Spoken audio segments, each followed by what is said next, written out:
আগে চাঁদা নিত আওয়ামী লীগ, ছাত্রলীগ, যুবলীগ, শামীম ওসমানের লোকেরা, এখন চাঁদা নেয় কারা?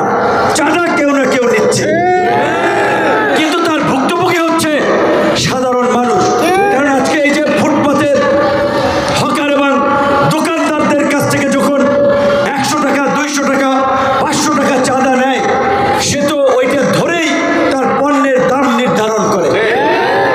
কাজী চাঁদা নেই চাঁদাবাজ, খেসারত দেয় সাধারণ জনগণ।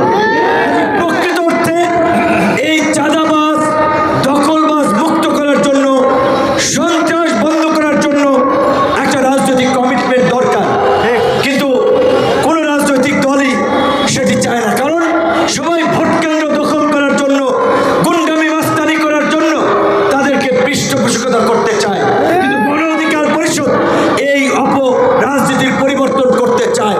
যদি আমরা সুযোগ পাই, আমাদের সুযোগ তখনই হবে যখন জনগণ আমাদের পাশে এসে দাঁড়াবে, জনগণ আমাদেরকে সমর্থন করবে এবং আগামী নির্বাচনে আমাদের প্রার্থীদেরকে ট্রাক মার্কায় ভোট দিয়ে জয়যুক্ত করবে। এখানে গার্মেন্টস, বিভিন্ন ধরনের মিল, ফ্যাক্টরি, কলকারখানাতে অনেক মানুষ কাজ করে, বিশেষ করে যুবক এবং তরুণরা। এই যুবক এবং তরুণরা 10, 15, 20 বছর কাজ করার পরে তারা শারীরিক অসুস্থতা সহ নানান ধরনের রোগে শোকে ভোগে।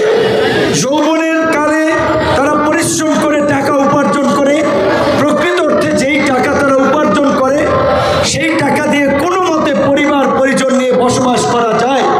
কিন্তু একটু বৃদ্ধ বয়সে কিংবা একটু বয়স হলে তারা তো কাজ করতে পারে না, তখন তাদের স্বাভাবিক চলাফেরাই সমস্যা হয়।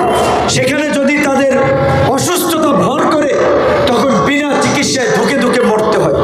এটা সবচেয়ে অমানবিক এবং এটা মেনে নেওয়ার মতো না যে একটা মানুষ তরুণ বয়সে কাজ করে তার সর্বোচ্চটুকু দিয়ে এই রাষ্ট্রের উন্নয়নে ভূমিকা রাখে, বৃদ্ধ বয়সে না খেয়ে অনাহারে অর্ধাহারে মারা যাবে, বিনা চিকিৎসায় মারা যাবে, এটা হতে পারে না। সেজন্য আমরা বলেছি এই দেশের প্রতিটি নাগরিকের রাষ্ট্রের চিকিৎসার ব্যয় এবং দায়িত্ব রাষ্ট্রকে নিতে হবে, সরকার এবং রাষ্ট্র বহন করবে। আমরা সেই ধরনের একটি সরকার এবং রাষ্ট্র ব্যবস্থার স্বপ্ন দেখি। এই দেশের গার্মেন্টস কর্মী থেকে শুরু করে অটো রিক্সা চালক, টেম্পো চালকের ছেলে মেয়ে থেকে শুরু করে সকল মানুষের সন্তান যেন উচ্চশিক্ষা লাভ করার স্বপ্ন দেখতে পারে, যে তার ছেলে মেডিকেলে পড়বে, বিশ্ববিদ্যালয়ে পড়বে, পিএইচডি করবে, বিসিএস অফিসার হবে। সেই স্বপ্ন পূরণের জন্য শিক্ষার সুযোগ থাকতে হবে। আমরা বলেছি যে একটা দেশকে এগিয়ে নিতে হলে শিক্ষাকে সার্বজনীন করার ক্ষেত্রে সরকার